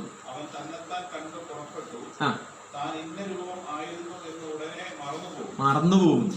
ഈ വചനം ശരിക്കും നമ്മളിപ്പോ ഒരു ഉപമ പറഞ്ഞത് വെള്ളം കഴുകലാണ്, മനസ്സിലായോ? അതേപോലെ തന്നെ മറ്റൊരു ഉപമ യാക്കോബ് പറയാണ്, വചനമാകുന്ന കണ്ണാടിയിൽ നമ്മൾ നോക്കണം. കണ്ണാടി നോക്കിയിട്ട് എന്ത് ചെയ്യണം? എവിടെയാണ് കറ പറ്റിയിരിക്കുന്നത്, എവിടെയാണ് ചുളുക്കമുള്ളത്, ഇത് കണ്ടുപിടിക്കണം. ഇതാണ് ഇതിനകത്തെ ഇമ്പോർട്ടൻ്റ് ആയിട്ടുള്ള കാര്യം. പക്ഷെ ഇവിടെ യാക്കോബ് ഭയങ്കര പ്രത്യേകമായ ഒരു രീതിയിൽ അത് പറഞ്ഞിരിക്കുന്നത്. ഇംഗ്ലീഷിൽ വായിച്ചാൽ കുറച്ചുകൂടെ ക്ലിയർ ആണ്. വചനം ആകുന്ന കണ്ണാടി, അല്ലെങ്കിൽ കണ്ണാടിയിൽ നോക്കുന്ന ആ പ്രയോഗം കൊണ്ട് വായിച്ച് ആളോടൊക്കുന്നു. ഇംഗ്ലീഷിൽ അത് പുരുഷനോടൊക്കുന്നു എന്നാണ്. അതായത് സഹോദരിമാര് പിണങ്ങരുത്, പക്ഷെ നിങ്ങളെ പ്രോത്സാഹിപ്പിക്കാൻ, നിങ്ങളെ അപ്രീഷിയേറ്റ് ചെയ്യാനായിട്ട് ഞാനൊരു വാക്ക് പറയുകയാണ്. പുരുഷനോടൊക്കുന്നു, കണ്ണാടിയിൽ നോക്കുന്ന പുരുഷനോടൊക്കുന്നു. സ്ത്രീയോടൊക്കുന്നു എന്ന് പറഞ്ഞിരുന്നെങ്കിൽ ആ പ്രയോഗം തെറ്റിപ്പോയത്. സ്ത്രീകൾ കണ്ണാടി നോക്കിയാൽ എന്തൊക്കെ കുറവുണ്ടോ അതെല്ലാം കണ്ടുപിടിക്കുക മാത്രമല്ല സമയമെടുത്ത് മെനക്കെട്ട് അത് അല്ലേ, ചുമ്മാ പറയാം. മെനക്കെട്ട് അതിന്റെ സമയമെടുത്ത് പരിഹാരങ്ങൾ ചെയ്യുകയും ചെയ്യും. എന്നാൽ പുരുഷൻ അങ്ങനെയല്ല. ഇവര് കണ്ണാടി നോക്കിയിട്ട് എന്തെങ്കിലുമൊക്കെ ഒന്ന് കാണിച്ചിട്ട് ഉടനെ തന്നെ അത് മറന്നു പോകുന്നു. ഞാൻ പറഞ്ഞതല്ല, യാക്കോബ് പറഞ്ഞ, എന്നെ അതിന്റെ പേരിൽ കുറ്റപ്പെടുത്തരുത്. യാക്കോബ് പറഞ്ഞിരിക്കുകയാണ്. ഒരിക്കൽ പോലും കണ്ണാടി നോക്കത്തില്ലാത്ത ആൾക്കാർ വരെ ഇവിടെ ഉണ്ട് പുറകിൽ. കാരണം ആവശ്യമില്ല, അവർക്ക് അത്രയ്ക്ക് കോൺഫിഡൻസ് ആണ്. ഞാൻ പറഞ്ഞു വന്നതിന്റെ സാരം, വചനമാകുന്ന കണ്ണാടിയിൽ നോക്കണം. കണ്ണാടിയിൽ നോക്കുന്ന പുരുഷനെ പോലെ അല്ല, പിന്നെ ആരെ പോലെ വേണം? കണ്ണാടിയിൽ നോക്കുന്ന സ്ത്രീയെ പോലെ. എന്ന് പറഞ്ഞാൽ കുറവുകൾ എവിടെയാണത് കണ്ടുപിടിക്കുക? കരിയോ, പിന്നെ അടുക്കളയിൽ കയറിയതിൻ്റെ എന്തെങ്കിലും പ്രശ്നങ്ങൾ അവിടെ ഉണ്ടെങ്കിൽ സോപ്പിട്ട് മുഖം കഴുകണം, പൗഡർ ഇടണം, അല്ലെ അങ്ങനെ എന്താണോ ചെയ്യേണ്ടത്, തങ്ങളെ തന്നെ വെടിപ്പാക്കുവാൻ, വൃത്തിയായി പ്രസന്റ് ചെയ്യുവാൻ ആവശ്യമായത് ചെയ്യണം എന്നതുപോലെ വചനമാകുന്ന കണ്ണാടിയിൽ നമ്മൾ എന്ത് ചെയ്യണം? നോക്കണം. ഇതാണ് ഇതിൻ്റെ ആശയം. ബാക്കിയൊക്കെ മറന്നേക്ക്. വചനമാകുന്ന കണ്ണാടിയിൽ നോക്കുക. നോക്കിയാൽ പോരാ, എന്ത് ചെയ്യണം? ആ കേൾക്കുന്ന വചനത്തിനനുസരിച്ച്, അല്ലെ പ്രാപിക്കുന്ന വചനത്തിനനുസരിച്ച് നമ്മളെ തന്നെ തിരുത്തുവാനായിട്ട് ഇടയായിത്തീരണം. അതിൽ നമ്മളെ കാണാനായിട്ട് ഇടയായിത്തീരണം. അപ്പൊ 2 മാർഗങ്ങൾ. ഒന്ന് ദൈവത്തിന്റെ വചനത്താൽ, രണ്ടാമത്തെ പറഞ്ഞില്ല, സോറി, ആ വചനം അതിന്റെ പിന്നെ ശുശ്രൂഷകൾ, അല്ലെ അതിന്റെ പ്രവർത്തനങ്ങളാണ് പറഞ്ഞത്. കഴുകലുണ്ട്, നമ്മുടെ മുഖം വ്യക്തമാക്കി തരുന്നുണ്ട്, നമ്മുടെ അവസ്ഥ, ഉള്ള അവസ്ഥ മനസ്സിലാക്കി തരുന്നുണ്ട്. ഉള്ള അവസ്ഥ മനസ്സിലാക്കിയാൽ തന്നെ ശരിക്കും പ്രശ്നത്തിന് വലിയ ഒരു നല്ല പരിഹാരം കാണാനായിട്ട് പറ്റും, അല്ലേ? ഐഡന്റിഫിക്കേഷൻ ഓഫ് ദി പ്രോബ്ലം ആണ് ഏറ്റവും ഇമ്പോർട്ടൻറ്റ്. ഡയഗ്നോസിസ് എന്ന് പറയും. നമ്മളൊരു രോഗമായിട്ട് ഒരു ഡോക്ടറെ അടുത്ത് ചെന്ന് കഴിഞ്ഞാൽ, നല്ല ഡോക്ടറാണെങ്കിൽ ഏറ്റവും പെട്ടെന്ന് ചെയ്യേണ്ടത് അതിന്റെ കാരണം എന്താണെന്ന് കണ്ടുപിടിക്കുകയാണ്. അത് കണ്ടുപിടിച്ചാൽ ബാക്കി ചികിത്സകൾ എളുപ്പമാണ്. പക്ഷെ പലപ്പോഴും ചെയ്യുന്നത് എന്താണെന്നറിയോ? പലരും കാരണം എന്താണെന്ന് മനസ്സിലാക്കാതെ ആവശ്യമില്ലാത്ത സാധനങ്ങളൊക്കെ നമ്മളെ കൊണ്ട് കഴിപ്പിക്കും, ഇല്ലാത്ത പരിപാടികളൊക്കെ ചെയ്യിപ്പിക്കും. അങ്ങനെ ഇത് കൂടുതൽ പ്രശ്നം വഷളാകും. എന്നാൽ വചനമാകുന്ന കണ്ണാടിയിൽ നോക്കി ആ യഥാർത്ഥമായ പ്രശ്നം കണ്ടുപിടിക്കുക, അതിനെ പരിഹരിക്കാനായിട്ട് ശ്രമിക്കുമ്പോൾ ഈ കഴുകൽ ആയിത്തീരാൻ ഇടയാക്കി. രണ്ടാമത്തെ ഉപാധി എന്താണ്? വചനത്താൽ നമുക്ക് ആണ് ഈ വിശുദ്ധീകരണം. രണ്ടാമതായിട്ട്, നമ്മൾ എപ്പോഴും പറയുന്നതല്ല, ഓക്കെ, ഉപാധി. അതായത് വചനത്താലുള്ള കഴുകലുണ്ട്. നമ്മുടെ ശുദ്ധീകരണത്തിന്റെ അടിസ്ഥാനം എന്താണ്? ഏറ്റുപറച്ചിൽ വേണം. അത് നമ്മുടെ റോളാണ്. ഇതൊക്കെ നമ്മുടെ റോളാണ്. വചനം നമ്മളെ ശുദ്ധീകരിക്കുന്നതാണ്, നമ്മുടെ കുറവുകൾ കാണിച്ചു തരുന്നതാണ്. ഇനി അതിനു വേണ്ടി ഉള്ള അടിസ്ഥാനപ്പെട്ടിരിക്കുന്ന കാര്യം എന്ന് പറയുന്നത് കർത്താവിൻ്റെ രക്തം. മനസ്സിലായോ? സംശയമുണ്ടോ? എല്ലാ ആഴ്ചയിലും നമ്മൾ ഓർക്കുന്ന അവൻ്റെ പുത്രനായ യേശുവിൻ്റെ രക്തം സകല പാപവും പോക്കി നമ്മെ ശുദ്ധീകരിക്കുന്നു. മനസ്സിലായോ? നമുക്ക് ആ വാക്യങ്ങൾ പെട്ടെന്നൊന്ന് വായിക്കാം. എബ്രായ ലേഖനം 13-ാം അധ്യായത്തിന്റെ 12-ാം വാക്യം.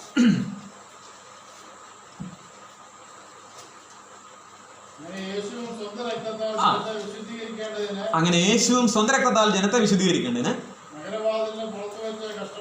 മതി. ആ പ്രയോഗം മാത്രം, തൻ്റെ രക്തത്താൽ വിശുദ്ധീകരിക്കുന്നു. അതാണ് രണ്ടാമത്തെ വാക്യം. യോഹന്നാന്റെ ലേഖനം, അതിപ്പോ നമ്മൾ പറഞ്ഞാണ്, 7:1-7. അവന്റെ പുത്രനായ യേശുവിന്റെ രക്തം സകല പാപവും പോക്കി നമ്മെ ശുദ്ധീകരിക്കും. 9-ാം വാക്യം കൂടെ വായിച്ചു. 9-ാം വാക്യം അതും കാണാൻ അറിയത്തില്ലേ? ക്ഷമിച്ച്.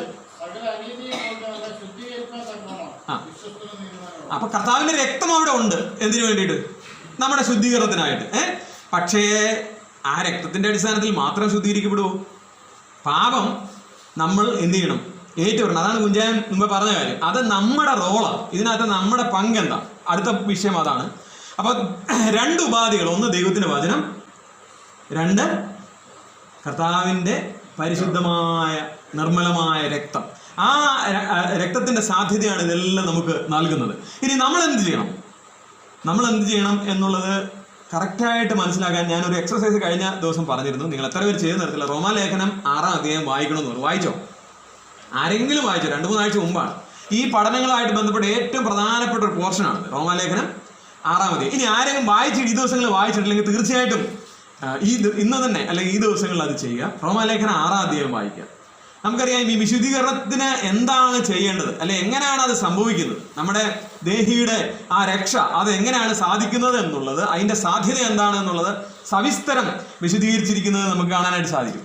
ദൈവത്തിനായിട്ട് നമ്മൾ സമർപ്പിക്കുക. മനസ്സിലായോ? ഈ ഏറ്റുപറച്ചിലും ഈ കാര്യവും ഈ അനുതാപവും ഇതൊക്കെ വരുന്നതിന് നമുക്ക് ഒറ്റ ഒരു അർത്ഥത്തിൽ പറഞ്ഞാൽ, ഒറ്റ ഒരു വാക്കി പറഞ്ഞു കഴിഞ്ഞാൽ ദൈവത്തിനായിട്ട് സമർപ്പിക്കുക. റോമാലേഖനം 6-ാം അധ്യായത്തിലെ പ്രയോഗമാണ് നീ എന്ത് ചെയ്യണം, ദൈവത്തിനായിട്ട് നമ്മളെ സമർപ്പിക്കുക, ഈൽഡ് ചെയ്യുക എന്നാണ്. 3 വാക്കുകളെ കുറിച്ച് ഞാൻ അവിടെ പറഞ്ഞിരുന്നു. റോമാലേഖനം 6-ാം അധ്യായത്തിന് 9 ആ വാക്യങ്ങളാണ്. ഒന്നാമത്തെ റെക്കൺ, നമ്മൾ എണ്ണണം. എങ്ങനെ എണ്ണണം? നമ്മളെ തന്നെ മരിച്ചിട്ട് ജീവിക്കുന്നവരായിട്ട് എണ്ണണം, നമ്മളെ തന്നെ ക്രൂശിക്കപ്പെട്ടവരായിട്ട് എണ്ണണം. മനസ്സിലായോ? ഇനി ജീവിക്കുന്നത് ഞാനല്ല, ക്രിസ്തു അത്രേ എന്നിൽ ജീവിക്കുന്നത്. ഗലാത്യലേഖനത്തിൽ 2-ാം അധ്യായം അവസാന ഭാഗം നമ്മൾ വായിച്ചതാണ് അല്ലെങ്കിൽ പഠിച്ചതാണ്. അപ്പൊ ആ നിലയിൽ നമ്മളെ തന്നെ കൗണ്ട് ചെയ്യണം. നമ്മളെക്കുറിച്ച് നമുക്കുള്ള ധാരണ അതാണല്ലോ നമ്മളെക്കുറിച്ച് എണ്ണുക, അല്ലെ നമ്മളെക്കുറിച്ച് കൺസിഡർ ചെയ്യുക എന്ന് പറയുന്നത്. ഞാൻ അത്ര മോശക്കാരനല്ല, എനിക്ക് അത്യാവശ്യം കാര്യ പിടിപാടുകളൊക്കെ ഉണ്ട്, സാമൂഹികമായും രാഷ്ട്രീയമായും അതുപോലെ സഭയുടെ പൊതുവായിട്ടുള്ളൊരു രീതിയിലും അല്പം സ്റ്റാറ്റസ് ഒക്കെ ഉള്ള ഒരാളാണ് എന്നൊക്കെയുള്ളൊരു ധാരണ. ഇതൊക്കെയാണ് നമ്മളെക്കുറിച്ച് മാനുഷികമായ നമ്മുടെ എണ്ണൽ. പക്ഷെ ഞാൻ പറയട്ടെ, വിശുദ്ധീകരണം എന്നുള്ള വിഷയവുമായി ബന്ധപ്പെട്ട് ഈ എണ്ണൽ കൊണ്ട് ഒരു ഗുണവും ഉണ്ടാകാൻ പോകുന്നില്ല. നമ്മൾ എന്തെണ്ണണം? നമ്മളെ തന്നെ മരിച്ചിട്ട് ജീവിക്കുന്നവരായിട്ട്, ക്രൂശിക്കപ്പെട്ടവരായിട്ട് എണ്ണുക. ഇത് ഞാൻ വിശദമായിട്ട് സംസാരിച്ച് ആയതുകൊണ്ട് ഇനി അതിനെക്കുറിച്ച് അധികം പറയാനായിട്ട് ആഗ്രഹിക്കുന്നത്. ഒന്നാമതായിട്ട് നമ്മൾ റെക്കൺ, എണ്ണുക.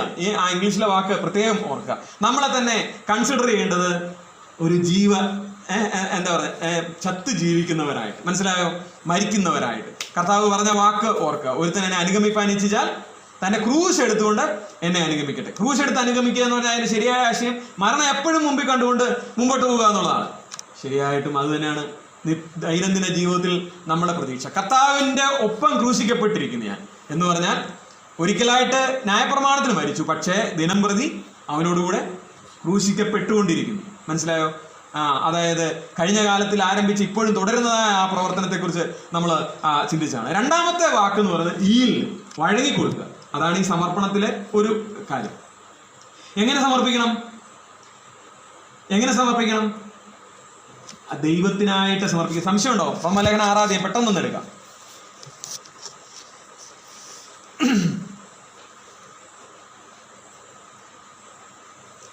നിങ്ങളുടെ അവയവങ്ങളെ 19-ാം വാക്യം, നിങ്ങളുടെ ജഡത്തിന്റെ ബലഹീനത നിമിത്തം ഞാൻ മാനുഷ്യരീതിയിൽ പറയുന്നു, നിങ്ങളുടെ അവയവങ്ങളെ അധർമ്മത്തിനും ആയി അശുദ്ധിക്കും അധർമ്മത്തിനും അടിമകളായി സമർപ്പിച്ചതുപോലെ ഇപ്പോൾ നിങ്ങളുടെ അവയവങ്ങളെ വിശുദ്ധീകരണത്തിനായി നീതിക്ക് അടിമകളാക്കി സമർപ്പിക്കും. മനസ്സിലായോ?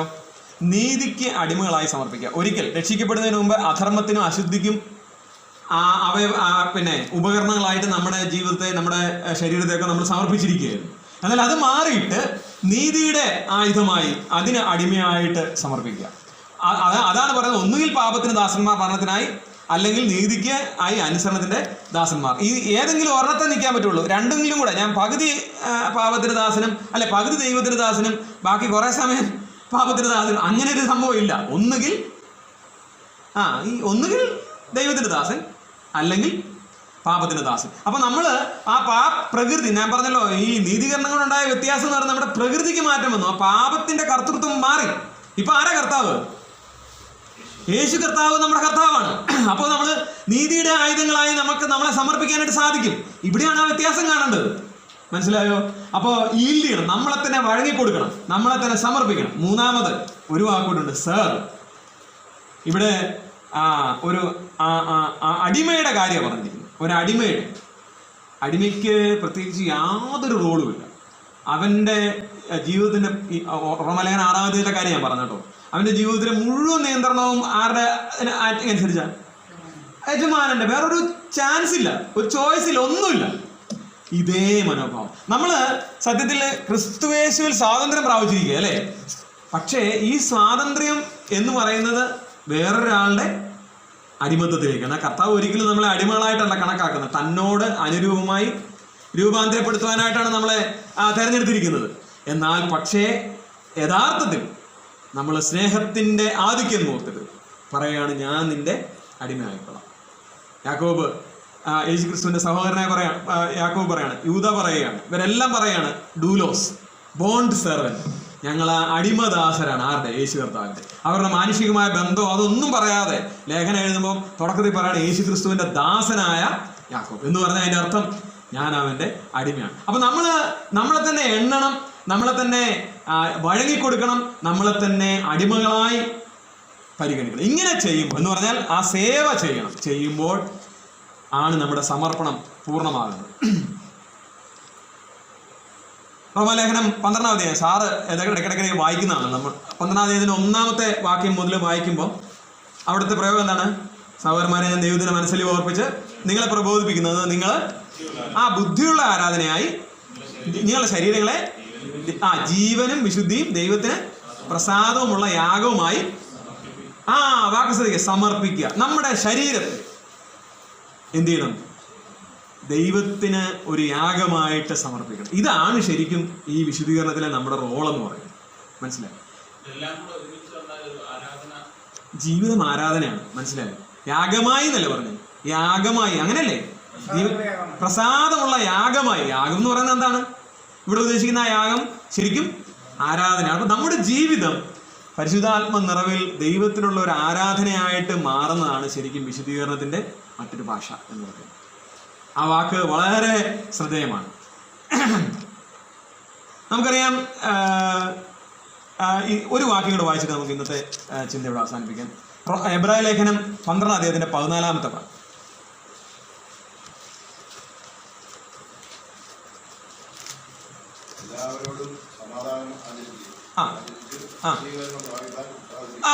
ഒന്നുകൂടെ വായിച്ചേ. ശുദ്ധീകരണം പ്രാപിക്കാൻ. മനസ്സിലായോ? ശുദ്ധീകരണം പ്രാപിക്കാൻ ഉത്സാഹിക്കണം. എന്നിട്ട് പറയാണ്, ശുദ്ധീകരണം കൂടാതെ ആരും കാണുകയില്ല. പത്രോസ് പറഞ്ഞു എല്ലാ നടപ്പിലും വിശുദ്ധരായിരിക്കണം. പത്രോസ് തന്നെ വേറൊരു വാക്യം കൂടെ പറഞ്ഞിട്ടുണ്ട്. ആ വാക്യം കൂടെ വായിക്കാം. പത്രോസ് അല്ല, പൗലോസ് പറ 2 കൊരിന്ത്യർക്ക് എഴുതിയ ലേഖനം 7-ാം അധ്യായം 1-ാം വാക്യം. നമ്മൾ സാധാരണ പാടുന്നതല്ല, വിശുദ്ധിയെ തികയ്ക്കണം. അതാണ് ആ വാക്യം. ആകയാൽ ഈ വാഗ്ദത്തങ്ങളൊക്കെ നമുക്കുള്ളത് കൊണ്ട്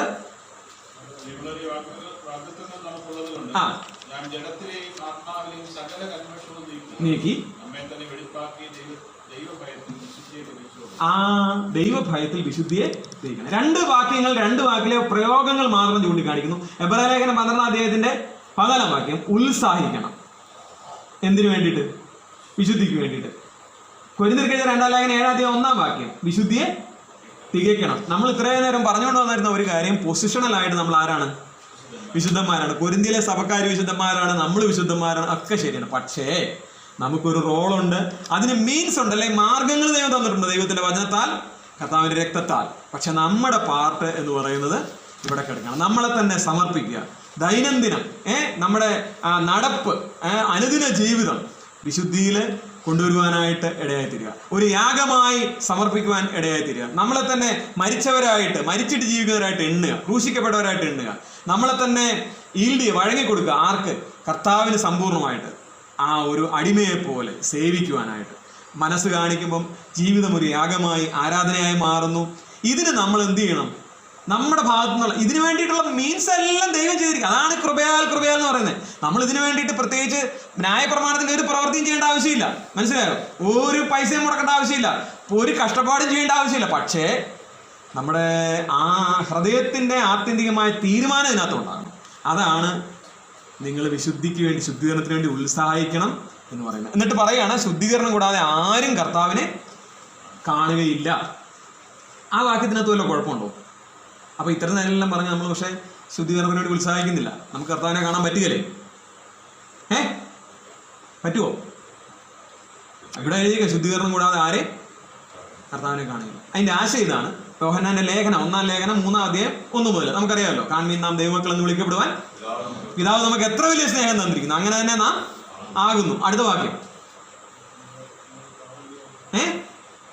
ഭാഷയുടെ എടുത്ത് വായിക്കേ. അല്ലല്ല, അതിന് മുമ്പുണ്ട്. യോഹന്നാന്റെ ലേഖനം 1-ാം അധ്യായം അറിയുന്നു.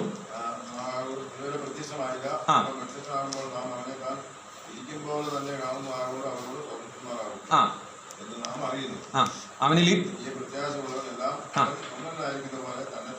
നിർമ്മലീകരിക്കുന്നു. മനസ്സിലായോ? അപ്പൊ അതാണ് അതിനകത്തെ സംഗതി. നമ്മള് ശുദ്ധീകരണം കൂടാതെ ആരും ദൈവത്തെ കാണുകയില്ലെന്ന് പറഞ്ഞാൽ അതിന്റെ അർത്ഥം ദൈവത്തിന്റെ സന്നിധിയിൽ എന്തില്ല? പാപമുണ്ടോ? പാപമില്ല. ദൈവം അതിപരിശുദ്ധിയിൽ വസിക്കുന്നതാണ്. അപ്പൊ കർത്താവിന്റെ സന്നിധിയിൽ നമുക്ക് നിൽക്കാനായിട്ട് ഇടയായി തീരുമ്പോൾ, ഗോഡ്സ് പ്രസൻസ് നമ്മളെല്ലാവരും എന്തായിരിക്കണം? ഈ പാപത്തിന്റെ ആ അവസ്ഥയിൽ നിന്ന് മാറിയിട്ടായിരിക്കും. അപ്പോൾ അങ്ങനെയാണ് നമ്മൾ കർത്താവിനെ കാണുന്നത്. ആ കാര്യമാണ് ഇവിടെ സൂചിപ്പിക്കുന്നത്. എന്ന് പറഞ്ഞാൽ എഫെസ്യ ലേഖനത്തിൽ പറഞ്ഞിരിക്കുന്നത്, കർത്താവ് നമ്മളെ പിതാവിന്റെ മുമ്പിൽ നിർത്തുമ്പോഴത്തേന് എന്ത് സംഭവിച്ചിരിക്കും? കറാചുളുക്കം ഇതൊന്നും ഇല്ലാതെ തേജസ്സോടെ തനിക്ക് തന്നെയാണ് മുൻനിർത്തിയിരിക്കുന്നത്. മനസ്സിലായി? അപ്പൊ അതാണ് അതിന്റെ ആശയം. അപ്പൊ അത് വിശുദ്ധിയെ പക്ഷെ നമ്മൾ തികയ്ക്കണം. വിശുദ്ധിയെ തികയ്ക്കുക എന്ന് പറഞ്ഞാൽ ലളിതമായി ഇങ്ങനെ പറയാം, നമ്മൾ ദൈവവചനത്തിന്റെ അടിസ്ഥാനത്തിൽ, ദൈവവചനത്തിന്റെ ധ്യാനത്തിലൂടെ, അത് വായിക്കുന്നതിലൂടെ, ചിന്തിക്കുന്നതിലൂടെ പാപത്തെ കണ്ടെത്തണം. എന്ന് പറഞ്ഞാൽ ദൈവത്തിന്റെ പരിശുദ്ധാത്മാവ് നമ്മളെ സഹായിക്കും. പരിശുദ്ധാത്മാവിന്റെ വിശദീകരണത്തിൽ എന്നുള്ള പ്രയോഗം നമ്മൾ ഓർക്കുകയുണ്ടായി. പരിശുദ്ധാത്മാവ് അത് കാണിച്ചു തരുമ്പോൾ, അല്ലെങ്കിൽ അത് ബോധ്യപ്പെടുത്തി തരുമ്പോൾ, വചനമാകുന്ന കണ്ണാടിയിലൂടെ അത് കാണുമ്പോൾ എന്ത് ചെയ്യണം? അതിനെ അഡ്മിറ്റ് ചെയ്യണം. മാത്രമല്ല ഏറ്റുപറയണം. ഏറ്റുപറഞ്ഞ് അതിനെ ഉപേക്ഷിക്കണം. മനസ്സിലായോ?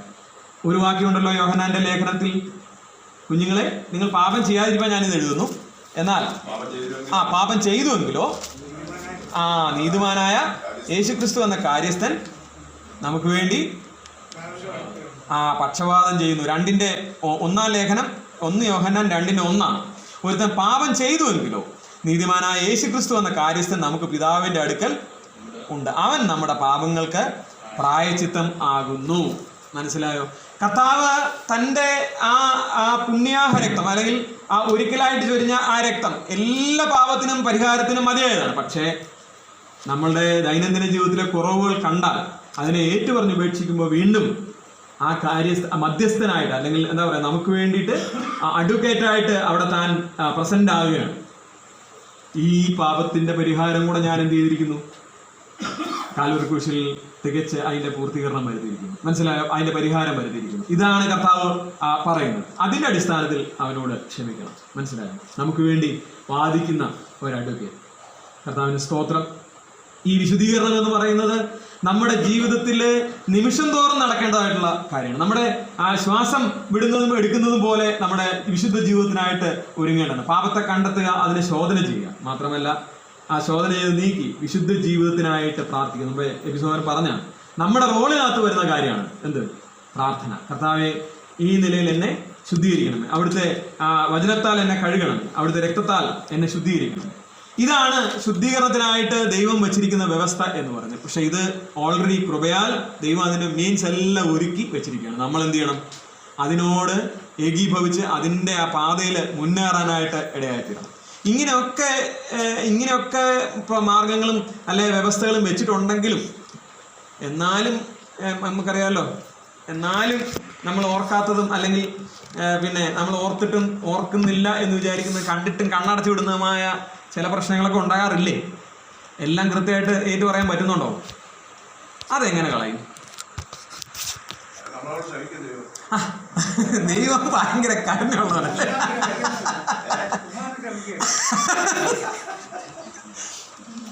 ദൈവം കണിശക്കാരനാണ്. ദൈവം ചുമ്മാ ക്ഷമിക്കത്തില്ല. ക്ഷമിക്കുവോ? ക്ഷമിക്കുമെന്ന് വിചാരിച്ചായിരിക്കുന്നത്. ഒരു വാക്യം കൂടെ വായിക്കാതെ നമുക്ക് അവസാനിപ്പിക്കാൻ പറ്റത്തില്ലല്ലോ. എബ്രായ ലേഖനം എടുക്കാം, 12-ാം അധ്യായത്തിന്റെ 10-11.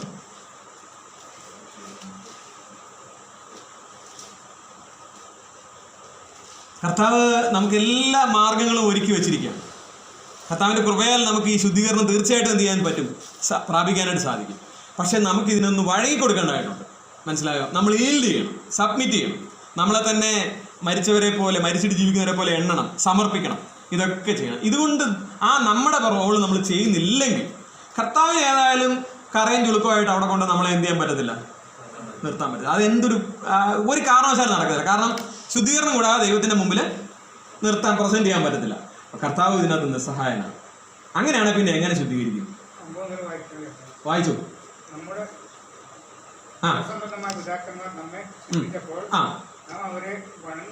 വണങ്ങിപ്പോന്നു. അല്ലയോ? പിതാക്കന്മാരുടെ ശിക്ഷയെ കുറിച്ചാണ്, മാനുഷികമായ ശിക്ഷയെ കുറിച്ചൊക്കെ പറയുന്നത്. അവർക്ക് ബോധിച്ച പോലെ കുറെ കാലത്തിന് വരുന്നു. അത് കഴിഞ്ഞിട്ട്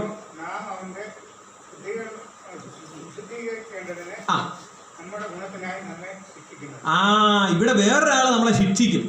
സാറ് വായിച്ച വാക്യത്തിന്റെ തൊട്ട് മുമ്പിലുള്ള ഒരു വാക്യമുണ്ട്. അതിനകത്ത് ബാലശിക്ഷ എന്നൊരു പ്രയോഗമുണ്ട്. കണ്ടോ? 7-ാം വാക്യം.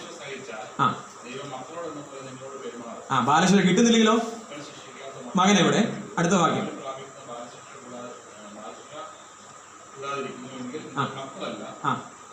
കൗലടയന്മാരത്ര. കൗലടയൻ എന്ന് പറഞ്ഞ വാക്കിന്റെ അർത്ഥം എന്നാ സാറേ? യാരസന്തതി എന്ന് പറഞ്ഞാൽ ശരിക്കുള്ള മക്കളല്ല. ഓക്കെ, നമ്മുടെ വിഷയത്തിൽ നിന്ന് വ്യതിരിച്ച് പോകണ്ട. നമ്മളെ ശുദ്ധീകരിക്കാനായിട്ടുള്ള എല്ലാ മാർഗങ്ങളും കർത്താവിൻ്റെ കയ്യിൽ ഉണ്ട്, അല്ലെങ്കിൽ ദൈവം അത് ഒരുക്കി വെച്ചിട്ടുണ്ട്. അതിനോട് നമ്മൾ എങ്ങനെ പ്രതികരിക്കുന്നു എന്നുള്ളതാണ് ഏറ്റവും പ്രധാനപ്പെട്ട കാര്യം. ഒരു വിശുദ്ധീകരിക്കപ്പെട്ട, വേർതിരിക്കപ്പെട്ട, കർത്താവിൻ്റെ ഇഷ്ടം ജീവിതത്തിൽ പൂർണ്ണമായി നിറവേറ്റപ്പെടുന്ന, സമർപ്പിക്കപ്പെട്ട ഒരു ജീവിതത്തിനാണ് കർത്താവ് നമ്മളെ വിളിച്ചിരിക്കുന്നത്. അങ്ങനെ തനിക്ക് തന്നെ തേജസ്സോടെ മുൻനിർത്തുവാനായിട്ട് അവൻ ഏറ്റവും വലിയൊരു പദ്ധതിയും നമ്മളെക്കുറിച്ച് തയ്യാറാക്കിയിട്ടുണ്ട്. ഇതിന് നമ്മൾ വഴങ്ങിക്കൊടുക്കുന്നില്ലെങ്കിൽ, നമ്മൾ ആ നിലയിൽ നമ്മളെ തന്നെ തിരുത്തുന്നില്ലെങ്കിൽ, വചനത്താൽ കഴിവുകൾ പ്രാപിക്കുന്നില്ല, അല്ലെങ്കിൽ പ്രാർത്ഥനയാൽ അതിനെ സമീപിക്കുന്നില്ല, കർത്താവിൻ്റെ രക്തത്തിൻ്റെ സാധ്യത നമ്മൾ ഉപയോഗിക്കുന്നില്ലെങ്കിൽ എന്ത് സംഭവിക്കും?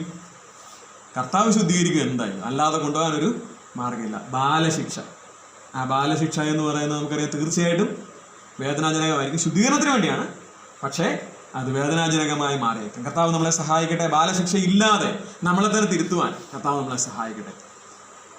പൗലോസ് ചോദിച്ച ചോദ്യം വളരെ പ്രധാനപ്പെട്ടതാണ്. ആത്മാവ് കൊണ്ട് ആരംഭിച്ചിട്ട് ജഡം കൊണ്ട് അവസാനിപ്പിക്കുന്നു. അവിടുത്തെ കോണ്ടെക്സ്റ്റിൽ ചോദ്യം ഇതാണ്: നിങ്ങൾ ന്യായപ്രമാണത്തിന്റെ പ്രവൃത്തി കൊണ്ടല്ല, വിശ്വാസത്തിന്റെ ആ ഒറ്റ മാർഗത്താൽ രക്ഷിക്കപ്പെട്ടുവെങ്കിൽ മുമ്പോട്ടുള്ള നമ്മുടെ ശുദ്ധീകരണവും എന്തിന്റെ അടിസ്ഥാനത്തിൽ തന്നെയായിരിക്കും? കൃപയാൽ വിശ്വാസത്താൽ മാത്രമേ നടക്കത്തുള്ളൂ. യാതൊരു സംശയവുമില്ല. അതെ, കൃപയാൽ വിശ്വാസത്താൽ മാത്രമാണ് നീതീകരണം. അങ്ങനെ മാത്രമേ അത് ശുദ്ധീകരണവും നടക്കത്തുള്ളൂ. അല്ല, ശുദ്ധീകരണത്തിന് വേറൊരു പ്രമാണമില്ല. അതുകൊണ്ട് തന്നെ ആ ഗലാത്യരുടെ അനുഭവത്തിൽ നിന്ന് അവരോട് ഒന്നാമത് പറയുന്നു, അവർ ആത്മാവിനെ പ്രാപിച്ചത് വിശ്വാസത്താലാണ്. അവർ ആത്മാവിൻ്റെ മച്യൂരിറ്റി, സ്പിരിച്വൽ മച്യൂരിറ്റിയിലേക്ക് എത്തുന്നത്, അവരുടെ സാങ്ക്ടിഫിക്കേഷൻ, അവരുടെ ശുദ്ധീകരണം, ദേഹിയുടെ രക്ഷ, അത് പ്രാപിക്കുന്നതും എങ്ങനെയാണ്? കൃപയാൽ വിശ്വാസത്താൽ മാത്രമാണ്. നമുക്കും അങ്ങനെ തന്നെ സാധിക്കാത്തുള്ളൂ. അതിനുള്ള മാർഗങ്ങൾ കർത്താവ് ഒരുക്കി തന്നിട്ടുണ്ട്. അതിനോട് നമ്മളെ തന്നെ ഒരു സമർപ്പണ മനോഭാവത്തോടെ അതിനെ സമീപിക്കാൻ കർത്താവ് ഒരുക്കിയിരിക്കുന്ന സാധ്യതകൾ പൂർണ്ണമായി പ്രയോജനപ്പെടുത്തുവാൻ ദൈവത്തിൻ്റെ ആത്മാവ് നമ്മളെ സഹായിക്കട്ടെ. അവിടുത്തെ നാമം വാഴ്ത്തപ്പെടുമാറാകട്ടെ.